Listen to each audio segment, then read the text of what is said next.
This is Autoline Daily, the show dedicated to enthusiasts of the global automotive industry. Honda is forging ahead with fuel cell vehicles. In fact, it's going to start making a fuel cell CR-V in 2024 at the same assembly plant in Marysville, Ohio, where it made the Acura NSX. In addition to the fuel cell, it will even have a big enough battery for plug-in driving. That's so drivers don't have to rely solely on hydrogen fuel. The assembly plant, called the Performance Manufacturing Center, is a very low-volume facility. So Honda is making sure it doesn't overcommit to making fuel cell vehicles until they can establish themselves in the marketplace.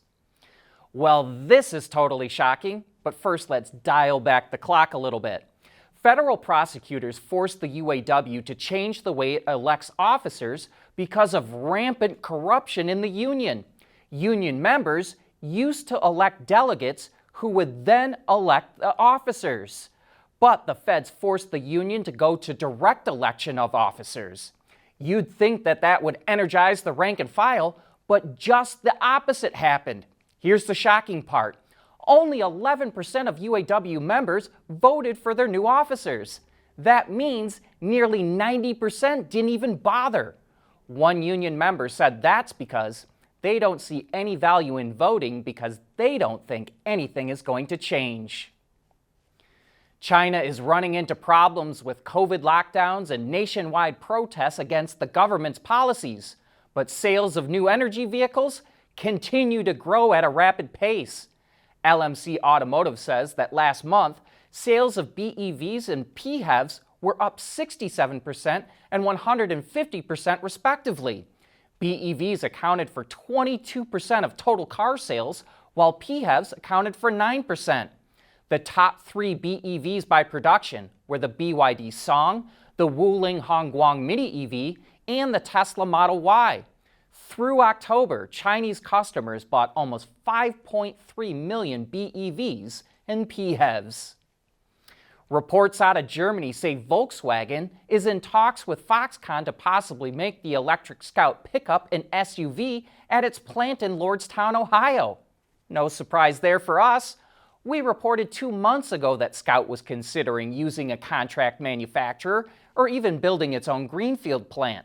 We're also pretty sure that Scout is talking to Magna because our sources tell us that Magna is soon going to announce that it will build an assembly plant somewhere in North America.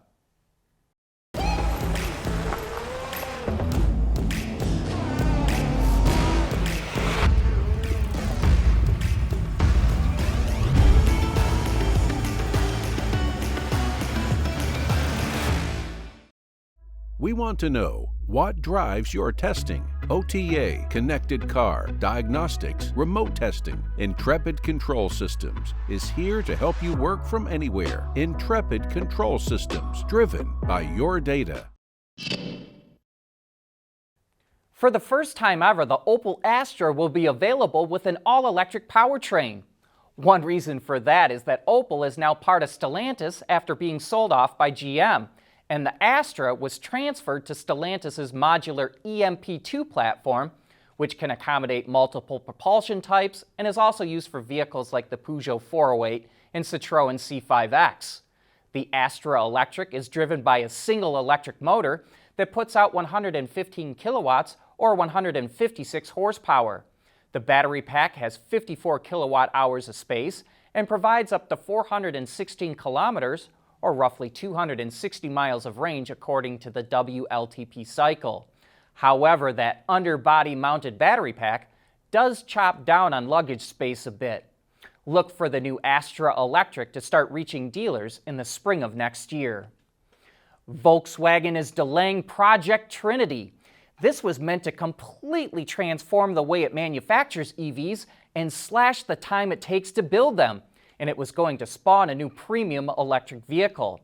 A new factory near its main plant in Wolfsburg was going to be built next year, and vehicles were supposed to start rolling down the line in 2026. But now that's getting pushed back until at least 2028. Now under new management, VW says that by waiting, ICE production will decline at the main plant, clearing up room for Trinity. so it won't have to spend $200 million for that new plant as well. Another reason for the delay is that Volkswagen's moonshot software program called CARIAD, which is going to be used by Trinity, ran into monumental problems and wasn't going to be ready. Hyundai is making a flurry of moves to source more EV batteries. Earlier this week, it signed a deal with SK On to open a battery factory in the U.S., and it's also reportedly in talks with LG Energy to build 2 more battery plants in the U.S. And now over in China, Hyundai has signed a deal with battery maker CATL to use its cell-to-pack batteries. CATL could start supplying the batteries as early as next year, which is expected to be enough to power 70,000 EVs. CATL's cell-to-pack batteries integrate the cells into the packs without modules, and the design improves energy density and simplifies manufacturing, which ultimately reduces cost. And in other Hyundai news, the head of group design, Luke Donkerwolke, has been promoted to a president from an executive vice president. He will still hold his other title as chief creative officer and continue to oversee design for the Hyundai, Kia, and Genesis brands. At Schaeffler, we pioneer motion. Electrifying mobility, manufacturing smarter, reducing CO2 emissions, making energy production clean. Schaeffler pioneers motion to advance how the world moves.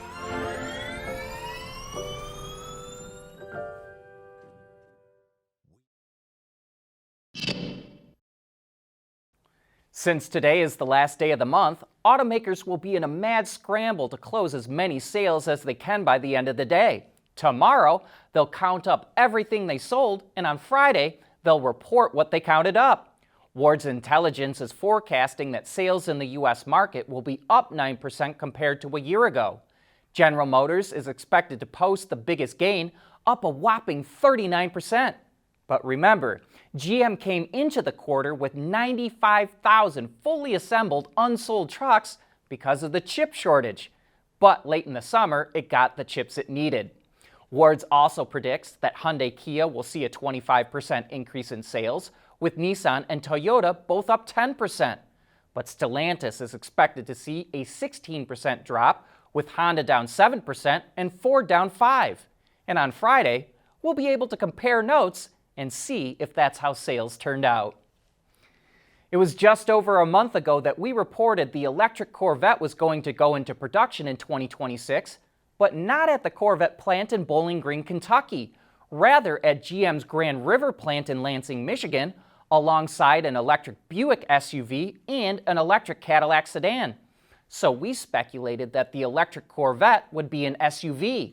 And now Car and Driver reports that GM is scheduled to announce Corvette as its own sub-brand for 2025 and will not only offer an SUV, but also a four-door coupe. This is a bit shocking to think of, but let us know how you feel in the comments. And you don't want to miss Autoline After Hours tomorrow. Our guest is Jim Morrison, the head of the Jeep brand in North America. How is he going to fight off suitors to the throne like Bronco and Scout? And how's he going to handle the transition to electric Jeeps?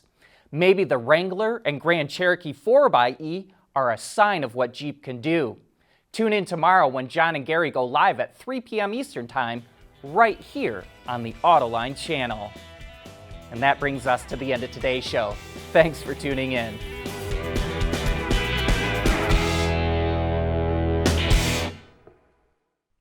Autoline Daily is brought to you by Bridgestone, solutions for your journey. Intrepid Control Systems, over-the-air engineering, boost your game. And by Schaeffler, we pioneer motion.